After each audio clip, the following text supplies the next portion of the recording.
start with Vince. Coach, can you talk about how, since you guys get so many great matchup-based offenses, Coach Golis has said, the decision-making of Hendon Hooker to, obviously you guys are setting some of those up pre-snap, but then for him to identify those and go to the right places when you have those matchups? Yeah, he's doing a really good job of being invested completely into the game plan on our end and also understanding what he's getting defensively. So what you're seeing is him, when the stuff that we do set up isn't there, which is him getting us right a lot of the times on the back end of that. So you see him getting to his second and third read. You're seeing him check plays at the line of scrimmage, and then the defense check out, and then he gets to the check off the check. So he's doing a lot of pre-snap operation at a really high level, which is why he's being extremely successful post-snap. Adam, and then Brent.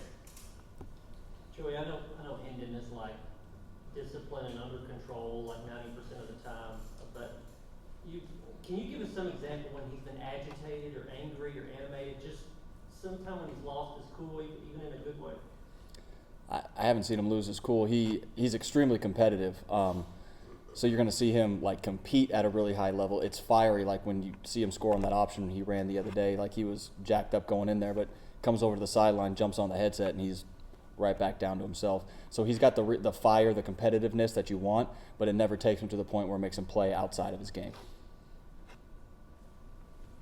Joey, he's so many explosive plays, fans like just throw it deep every time. How impressed have you been with Hendon's patience with that decision making? Yeah, it's make it easier throw to check to the run, yep. The boxes light. How impressed are you with his patience? It's been great, and we've had the conversation that as you start having success, especially in this style of offense, a lot of guys start to get greedy, and you're not seeing that from him at all. You're seeing him check the ball down. You're seeing him find his tight ends, his backs. You're seeing him get to comebacks, all that type of stuff. When sometimes it'd be easy just to drop back and try to throw it as far as he can to Jalen. But he's not just launching the ball when he does it. When he's taking his shots downfield, it's calculated, it's made sense to him, and that's why you're seeing the completion percentage down the field at such a high clip, because he's not throwing it for the sake of throwing it. He's throwing it when it makes sense. Wes? Joey, how many things go into getting a quarterback to make decisions as quickly as y'all need a quarterback to do that? I mean, I know it's not the only one. There's guys all over the place that have to on the offense, but how quickly or how much goes into getting the quarterbacks to do what y'all need them to do? It's a lot. It's a primary focus of our off-season training, which is why we do like our QB school in the summer, where it's all defensive recognition through absolute mud pictures, because that's what they see when they snap it. Our guys, they have to process faster than anybody in the country. That's a fact. It is what it is, because we're playing at a high clip, so they got to find muddy pictures and make sense out of them really, really quickly.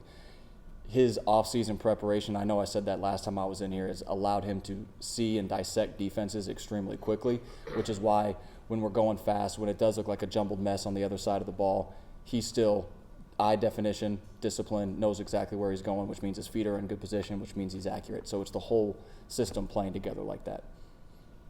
Rob, then Paige.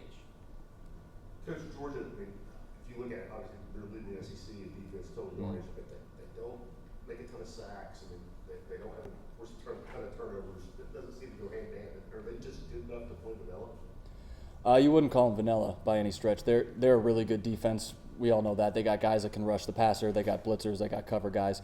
You don't see a lot of flaws on their defense looking at them, especially from a personnel standpoint. They're well coached. They're in position. You see them flying to the football. That's why you're not seeing them give up big plays, give up a lot of yardage, just because they have a bunch of guys around the ball. And you see a bunch of guys that are well coached with really good eye discipline. So it's not as much like they don't get home or they don't force it. They're playing and they're making tackles and they're keeping everything in front of them and they're making guys snap it again, and then they're doing a good job of getting off the field on third downs. Hendon has recently emerged as the Heisman favorite. What do you think it is about with the voters or the bettors that they find Hendon to be so special to be maybe that first Mississippi player to get the Heisman? I think with Hendon, with what his numbers are speaking for themselves right now, and he's been in a lot of big games this year, and it doesn't look like any big game has been too big for him. You haven't seen him shy away from the moment. You've seen him step up, and every time we've gone against a ranked team at home or on the road, he stepped up and had one of his best performances of the year. So the level of competition he's playing in this league is I think people respect the fact that he's putting up these kind of numbers against this kind of competition. Patrick, then Ben. Coach, Jerome Carver was in here yesterday and talked about how, from a leadership standpoint, Hendon, when he talks, guys listen, their eyes kind of light up, they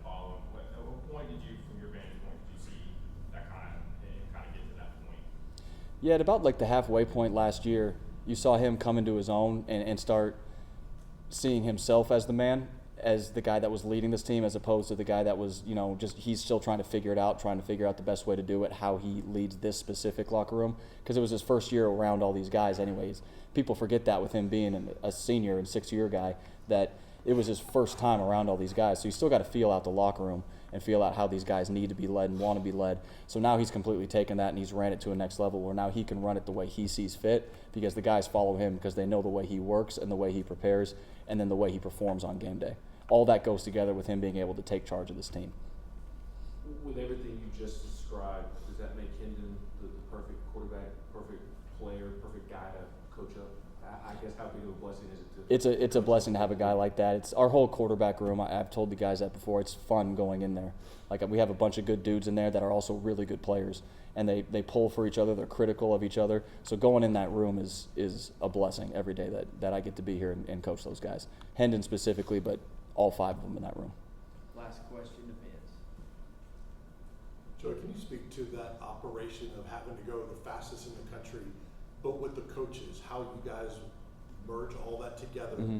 and do what you guys need to do as a coaching staff to make sure it operates all together, you, Coach Golish, Yeah. Coach Halzle? So as we're putting the game plan together throughout the week, it's a lot of it because, like I was saying, of how the quarterback has to process this and how he has to see it, because the quarterback makes it go in this offense. It's always communicated like, is he good with that? So we take it into the meetings, we talk through it.